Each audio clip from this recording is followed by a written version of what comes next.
Good morning. I'm the CEO of Chipotle, And I'm the Chief Business Developing Officer of Chipotle. and we are here to go in depth on our Chipotle branch in Iowa City. And we invite you guys to, as a third-party operation management analyst group, to check on our Chipotle process in Iowa City.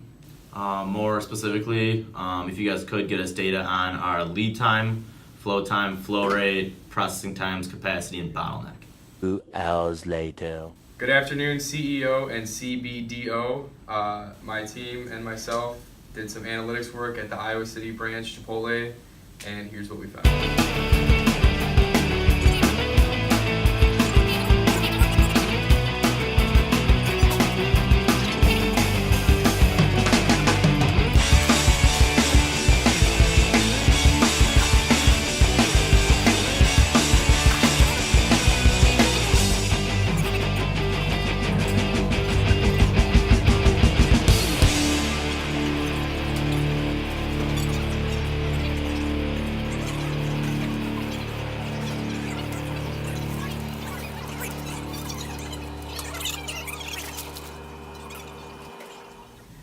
Alright, as we can see, here's we time the 3 workers. The first worker is in charge with tortilla press and the rice meat, and the time is 51.5 seconds. And the second worker is 65.24 seconds and in charge with veggies and burrito wrapping.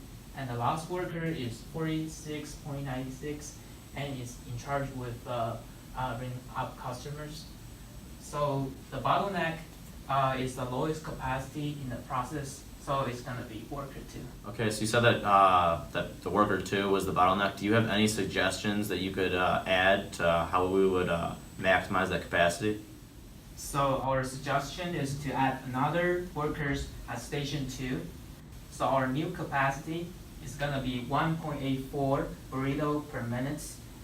So our new bottleneck is gonna be station 1, 1.164 burrito per minute. For my part in analyzing the Iowa City Chipotle's process, I analyzed flow time, which can be calculated here as 2.72 minutes, the flow rate, which is 200 burritos per hour, which should be noted that flow rate is always going to be the minimum of either demand or capacity.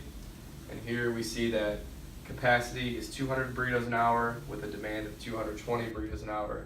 So we take the 200 burritos per hour. So what's the difference between flow time and flow rate? Flow time, as illustrated above, is the time it takes to complete one whole unit. So the time it takes from the burrito to be pressed on the tortilla press until it's wrapped up and ready to go, versus the flow rate is how many burritos is the capacity per hour. What flow rate doesn't account for is idle time, where burritos are stacked up from station to station waiting to be taken on the next step by the next employee. The numbers that I calculated was the lead time, which was 189.75 seconds. And we also found the flow time, which was 163.75 seconds, which means we had an idle time of 26 seconds. So what's the difference between lead time and flow time?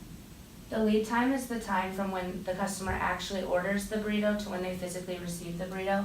And the flow time is the processing time of the burrito being made, which means we have an idle time of 26 seconds of a burrito sitting there being untouched. Yes, we have found that the Iowa City branch of Chipotle does a very good job of minimizing setup time by getting the ingredients ready to go before the business day starts. That way they can minimize setup times by having the fresh ingredients ready to go so they won't run out of supply. Also, they have a 4th worker in the back constantly grilling. That's all he does, so they rarely, if ever, run out of fresh grilled food to have for their process. Thank you guys for your hard work. Without you guys, we wouldn't have the correct data about our branch in Iowa City. And also without your guys' data, we now can have a model for the rest of our franchise locations.